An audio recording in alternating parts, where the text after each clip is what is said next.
നേമത്തെ ജനങ്ങളുടെ സേവകനായി ഇനി താനുണ്ടാകുമെന്ന് NDA സ്ഥാനാർത്ഥി രാജീവ് ചന്ദ്രശേഖർ. വോട്ടെണ്ണൽ പൂർത്തിയായപ്പോൾ 3800 വോട്ടുകളുടെ ഭൂരിപക്ഷത്തിനാണ് അദ്ദേഹം വിജയിച്ചത്.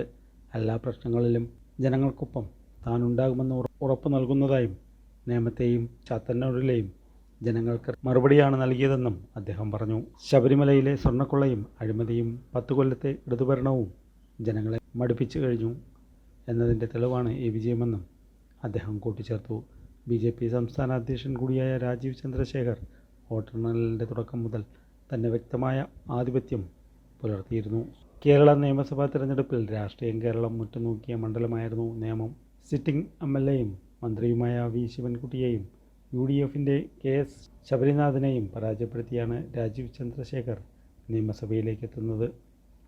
3800 വോട്ടിൻ്റെ ഭൂരിപക്ഷത്തിലാണ് രാജീവ് ചന്ദ്രശേഖർ നേമത്ത് വിജയിച്ചത്.